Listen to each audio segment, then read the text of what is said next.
Hi there, guys. Welcome to another episode of Skits and Giggles. My name is Post Malone, and I'm just kidding. My name is Kody, and I live with schizophrenia. Hey, my name's Kit, and I live with schizoaffective disorder. And today we are actually going to talk about celebrities with mental illness. By the way, Post Malone does not have a mental illness. I just get told that I look like him a lot. So, uh, but this was an interesting conversation idea that came up because recently, and this is one that I'm going to talk about, but me and you were talking about how I saw an article about Gucci Mane, who is a rapper who recently came out more publicly about his schizophrenia diagnosis. So that's where this topic idea came from.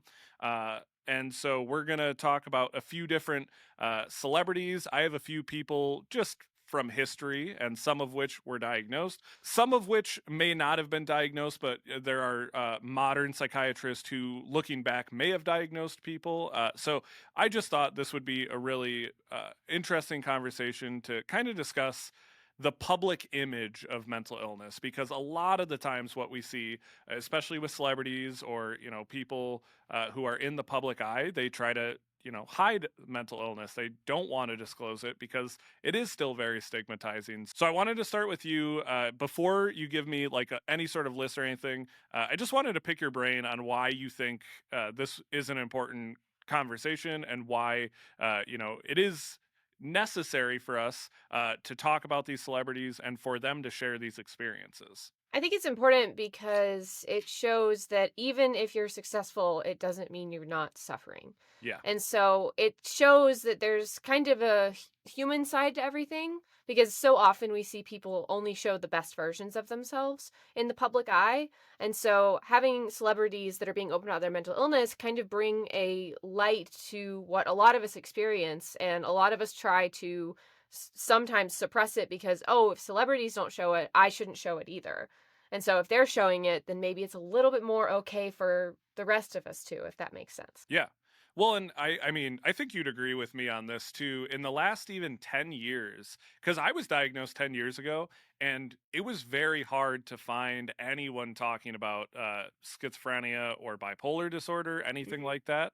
Within the last 10 years, we're seeing more and more celebrities open up about diagnoses and be able to kind of come to the public with what they're struggling with. I think that's huge because it, like you said, shows people that celebrities, people that are successful, people that are doing all these big things, can also live with mental illness, Mhm. and that it doesn't really define your life moving forward. So uh, I think you also have a list, because you have schizoaffective disorder. With your list, I'm guessing you also have some people with bipolar disorder in there as well. Oh yeah, for sure. Yeah. Yep. So my list that I picked was mostly people either with schizophrenia or people that were thought to have had schizophrenia. So I figured you would have enough examples, because there are more examples of people opening up about bipolar disorder Mhm. than schizophrenia. So Yes.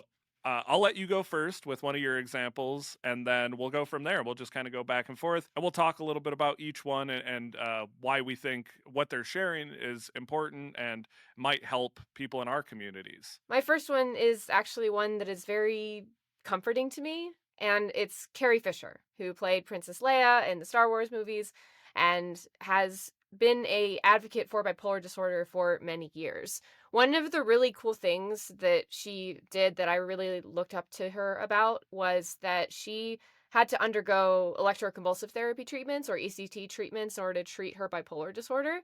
And she actually advocated for ECT as a result of that.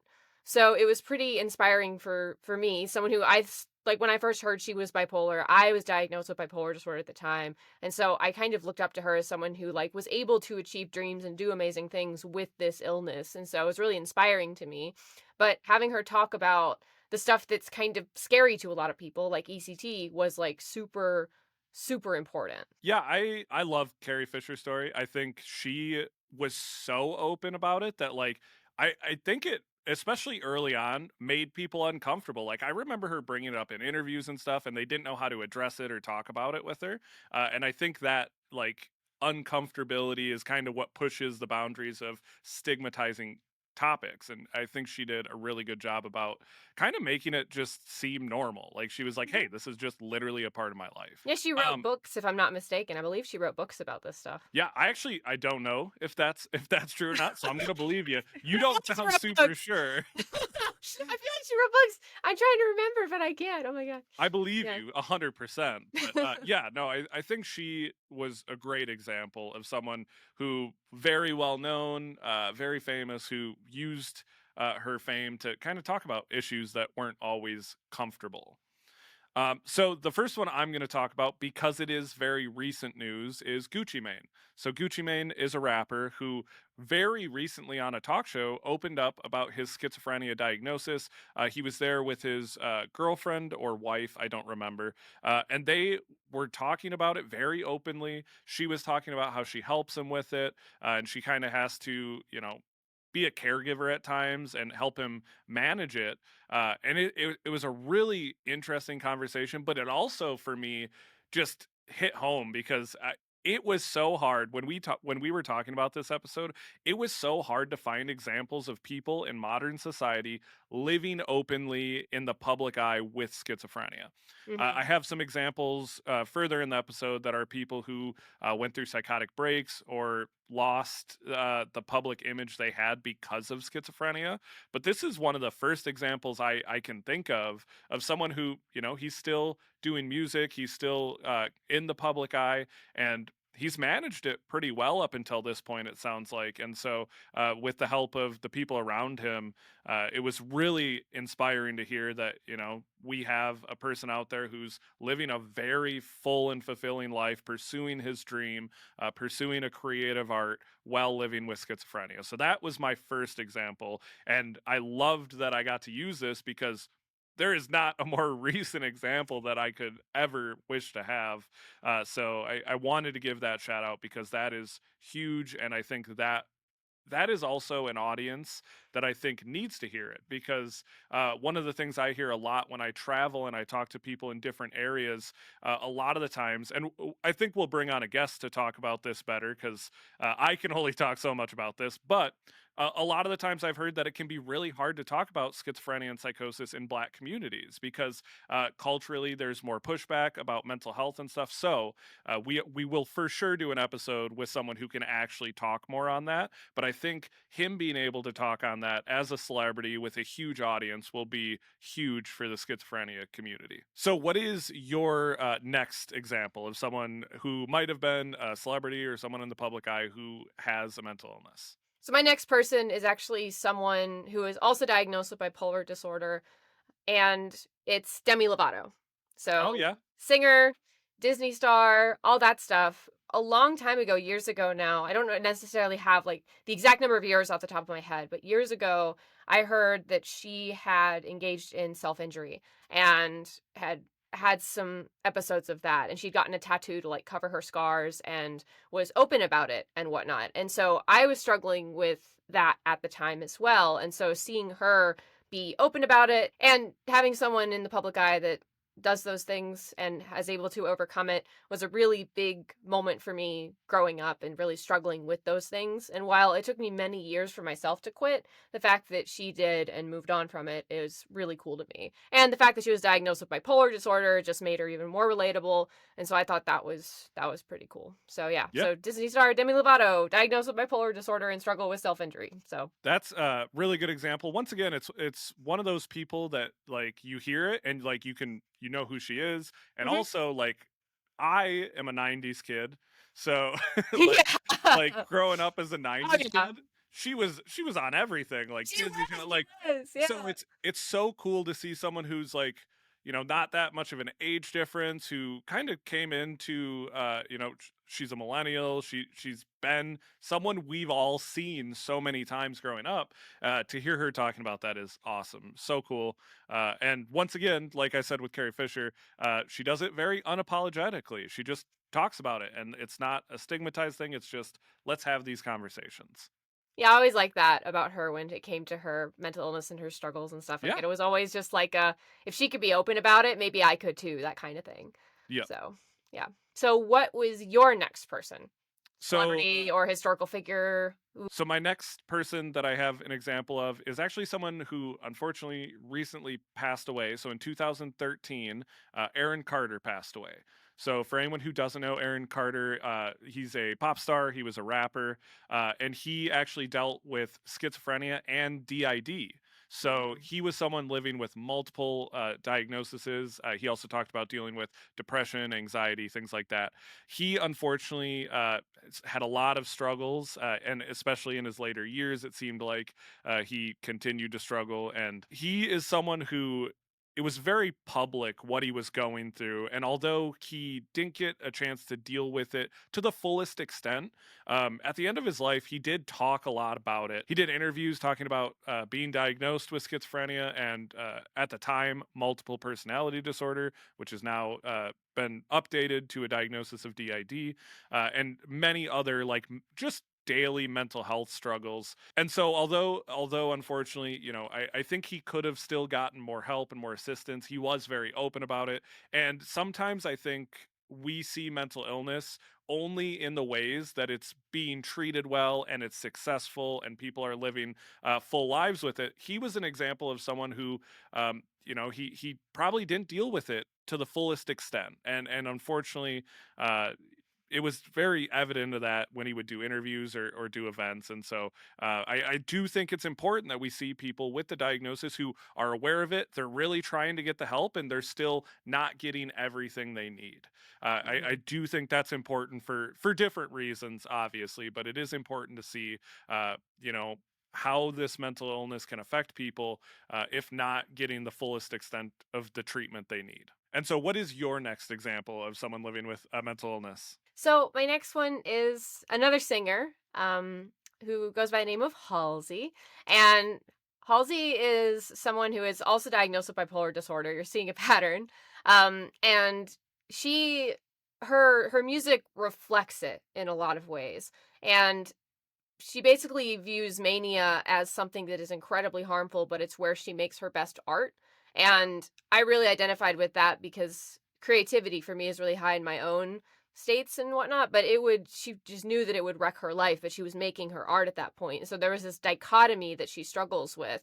And that was very relatable to me. And so she advocates for bipolar disorder, all aspects of bipolar disorder, and she's very honest and open about it. And I love that she is open about it and she makes all the music and then the music gets out there and it's just relatable in so many ways. And so I love listening to her music because I feel heard in a way. And so I think there's a certain level of like power in that. And I think that other people with bipolar disorder who also listen to her music understand that it's like, oh yeah, this makes sense. Of course, this makes sense if this was written and produced in a manic episode. That makes perfect sense. Yeah, So yeah, absolutely. yeah, so she's great. I like her a lot. What's your next person? So my next person is I actually did not know that this person had a schizophrenia diagnosis until we did research for this episode.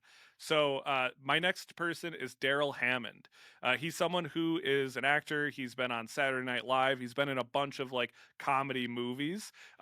He's been an actor literally since I think the 60s or 70s. He just turned 70 years old, and he has been a writer, an actor. He's done all sorts of things. And this was really interesting to me because he's someone who he's talked about it, but it's not something that I think is super common knowledge with him. Because like I said, I had no idea until I actually went and looked it up and did more research on it. So he's someone who he struggled a lot as a kid. He talks about struggles he's had from a kid to adulthood, including issues with drugs, alcohol, self harm, things like that. And it's once again really important because now we get to see people who are still celebrities, people who are finding success in the world of creative art, who struggle a lot, and he's had a lot of different struggles just outside of his diagnosis too. So he was my next example. Who is your next one? My next person is Lady Gaga. And actually, it's not so much about a mental illness that she has as just her being open about her treatment. So she did an interview a while back where she mentioned that she takes olanzapine, also known as Zyprexa, which is an antipsychotic medication. She claimed she had a psychotic break after some trauma in the past and was put on the medication in order to treat it. And so she mentioned in the interview that she takes it. And I thought that was pretty cool that she was open about taking a psychiatric medication, arguably a scary psychiatric medication according to a lot of people, because antipsychotics, the word alone has a certain shock value to it. And so her being open about that was really cool to see, because I feel like people do talk about mental illnesses, but it's more rare to hear people talk about medications. And a lot of people choose not to, and that's perfectly fine. But it's very interesting to see someone who is so famous talk about like a medication that so many people with schizophrenia, schizoaffective disorder take. Yeah, I often say, and I've probably said it on this podcast already, I think the stigma around medication is equal to or sometimes greater than the stigma around mental illness itself. And so that is, even with my examples that I've given, I wasn't able to find any quotes of them ever bringing up their medication or anything like that. So that is really interesting just for that aspect. Yeah, it was so specific. I was like, Yeah. "What? Oh my gosh, no way." So, yeah, so she was very encouraging to me when I saw that interview. I was like, "Hey, she's talking about it. That's really encouraging and nice." So, okay. So, who's your next person? So my next example is someone who recently passed. Everyone else I have after this is like historical people. It's like Mhm. people that have thought to have had schizophrenia. But this person actually just passed in 2025, and it Oh. is Brian Wilson. He was one of the lead singers for the Beach Boys. This was another one that I like only knew about this diagnosis once he passed. I saw an article about his diagnosis after he had passed away.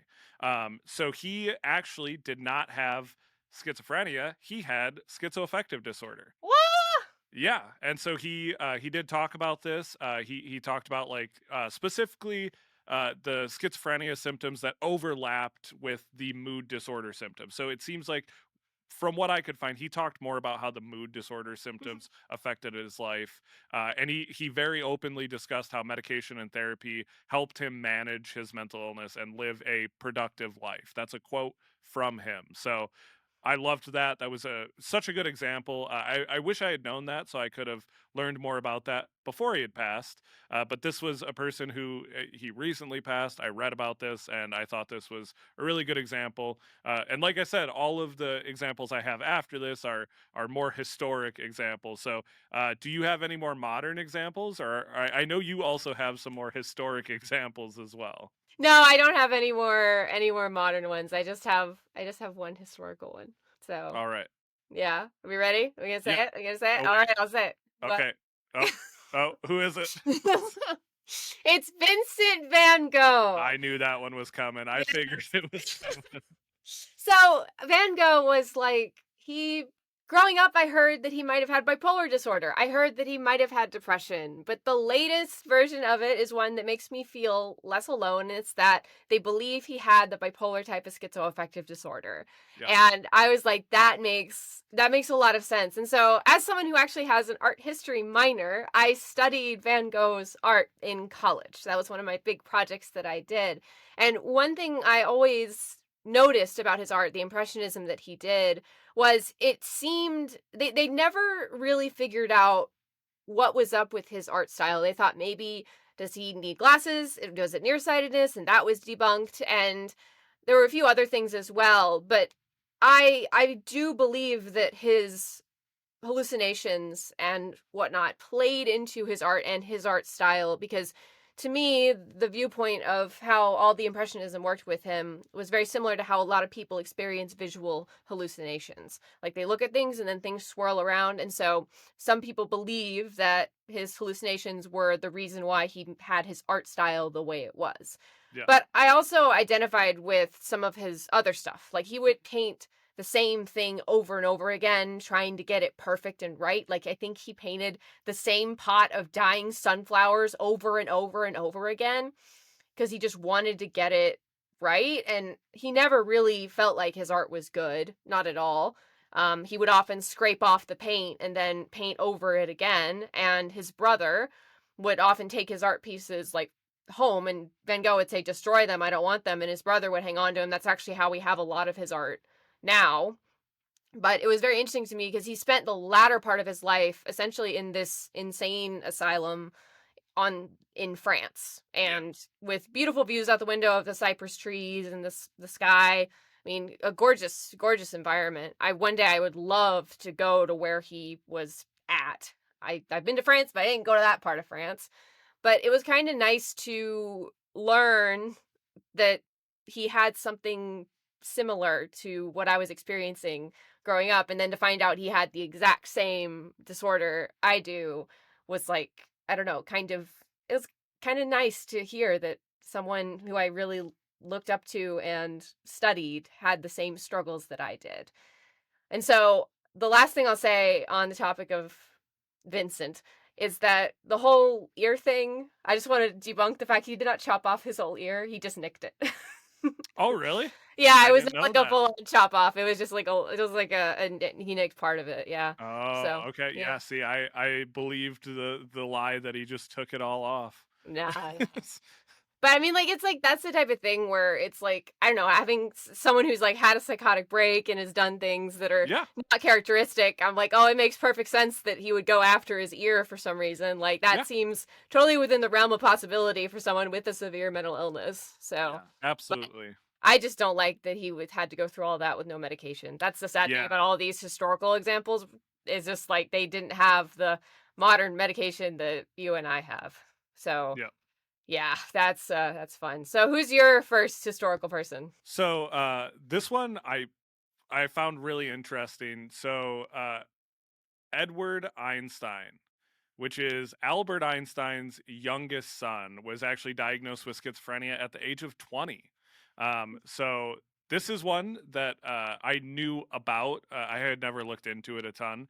And it's also one, I think this is a good example of how a lot of things were kind of not talked about back then. So he was, so by the time that Albert Einstein died in 1955, he and Edward, his son, hadn't seen each other for more than 30 years.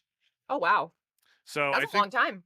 yeah, I think he's a good example of like, we often talk about still in some communities, and like I grew up in a rural area, mental health isn't talked about a lot. It's not discussed a lot, and that is honestly gotten better over the years because there was entire generations of people who would hide away family members living with severe mental illness. So Yeah. he was my first example of a historic figure living with schizophrenia. So the other one that I have, and this one is there's so many reasons I wanted to bring up this example.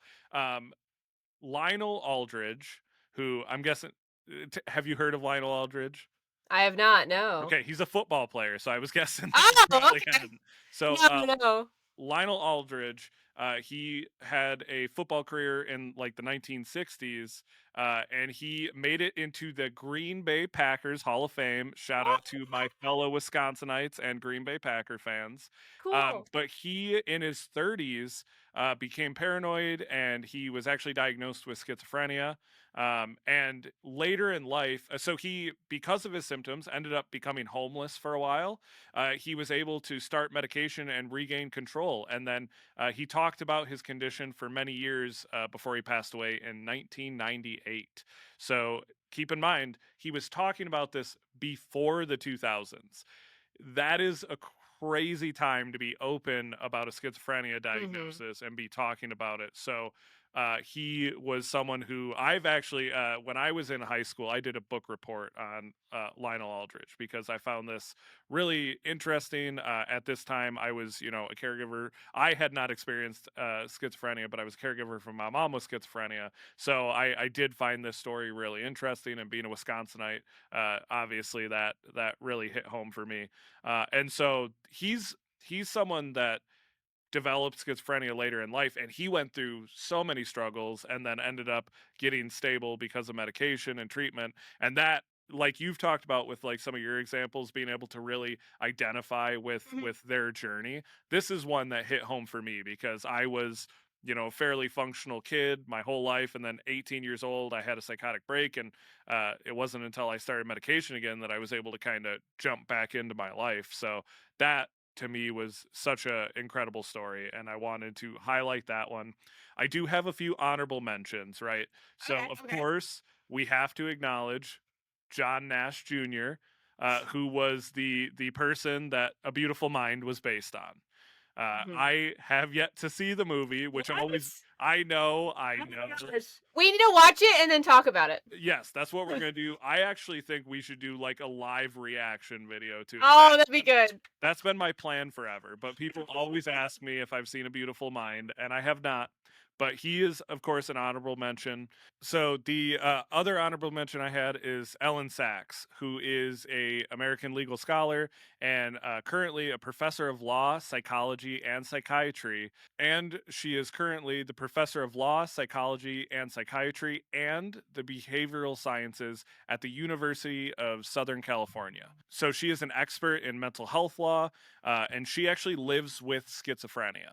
So she, to me, is someone who always inspired me. I always looked into the stuff she did. She's someone who's put in so much work to not only understanding her own diagnosis, but going so far past that to help others better understand psychology, psychiatry, and schizophrenia. So, my hope is someday to get her on the podcast. We will see. I'm gonna pull some strings. I'm gonna use a bunch of favors, but that is my goal, is to get her on the podcast. So Oh, that'd be so cool. that would be incredible. And so there are actually a lot more people than who we listed.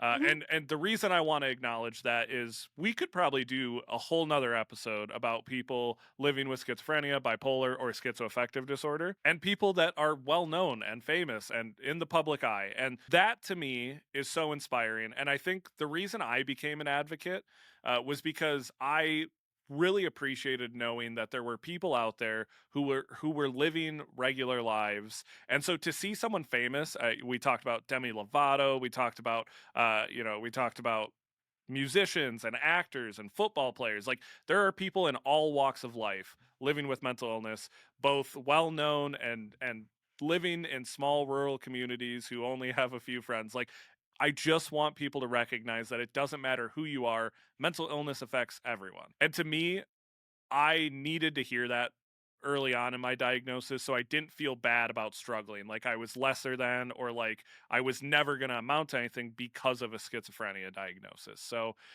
what are your final thoughts, given this list, given everyone we talked about?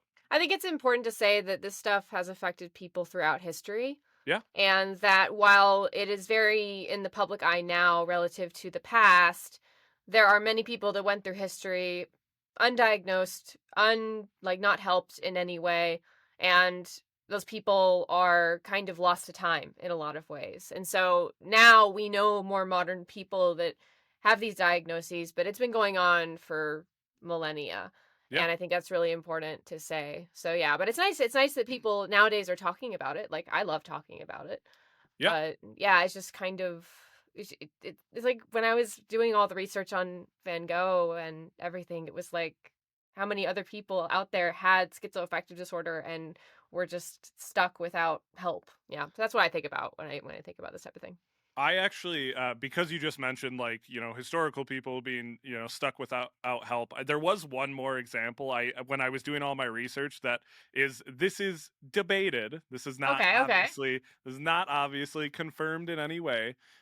But Joan of Arc is Oh someone. yes, Yeah, so this is yeah, someone no, who yeah. came up. I was like doing the research for this episode, and a Reddit article came up, and they were like, I was just talking with my loved one about Joan of Arc being like possibly diagnosed by modern psychiatrists with schizophrenia, given that Joan of Arc reported like hearing voices and seeing visions. Now, obviously the debate with this is because they are religious. A lot Mhm. of people who are more based in religion or believe in religion tend to push back on this thought. But as someone in the mental health space, I do want to acknowledge religious delusions are one of the most Yes. common types.